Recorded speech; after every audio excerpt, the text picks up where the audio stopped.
This story of Ryan is based on a true incident that happened with a pizza delivery boy during his college days at a small pizza shop in Brooklyn, New York.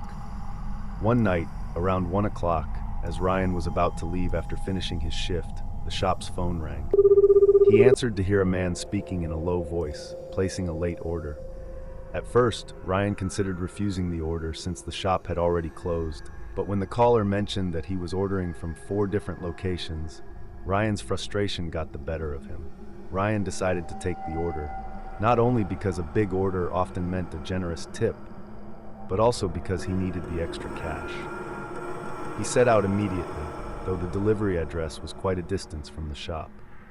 The night was deep, the road unpaved and nearly deserted, bordered by wild trees and overgrown brush, with no streetlights to guide him. After riding for a while, Ryan reached an address in a secluded area of upstate New York, where he found himself in front of a very old, eerie house set against a dense forest backdrop. The house looked abandoned, not a single light was on, and there was no sign of any movement. Ryan couldn't shake the feeling that this place had been deserted for years. A little unsettled, he called his manager, Mr. Anderson, hoping to explain the situation and perhaps cancel the delivery. But Mr. Anderson didn't pick up, even after several tries. Knowing that returning with 4 pizzas without informing his boss would surely land him in trouble, Ryan reluctantly decided to approach the house.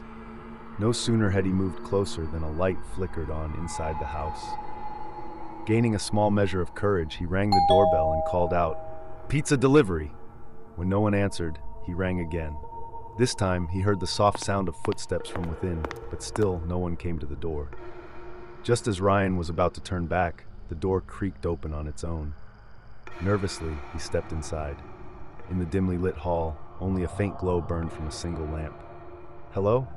Is anyone there? I've got your pizza," he called out. At that moment, a stray cat darted out from behind a potted plant near the doorway and dashed toward a room. As the cat disappeared inside, the light in that room brightened suddenly and the television switched on, accompanied by the sound of small children laughing mischievously. Ryan's heart raced as he thought someone might be playing a prank on him. In irritation, he entered the room and found 2 little girls, Emily and Olivia, sitting silently on an old armchair. They fixed him with an unnerving, unblinking stare. Trying to break the tension, Ryan remarked, "I'm here to deliver your pizza. Could someone older come to take the payment?" In that instant, something changed. The girls' eyes turned an eerie, ghostly white, and their silence transformed into a chilling, dangerous laughter. Both pointed toward the doorway behind him. When Ryan turned around, a dreadful sound echoed in the room, and all 4 pizza boxes tumbled from his hands. Overwhelmed with fear, he began trembling and bolted for his bike. As Ryan sped away, he couldn't shake the vision of the ghostly figures. The spectral form of a woman, along with the 2 little girls, standing at the doorway, silently watching his departure.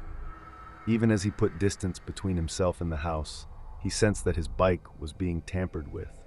Soon, a loud thump echoed behind him and the engine sputtered before finally cutting out.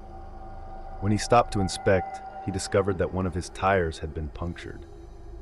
Panicked, Ryan immediately called the police for help. Meanwhile, his elder brother Jacob, who had accompanied him on the delivery that night, began surveying the scene. As he glanced into the rearview mirror, he caught sight of the ghostly figures trailing behind. The sight made the ground seem to shift beneath his feet. Unable to bear the terror, Jacob abandoned the bike and ran into the nearby woods.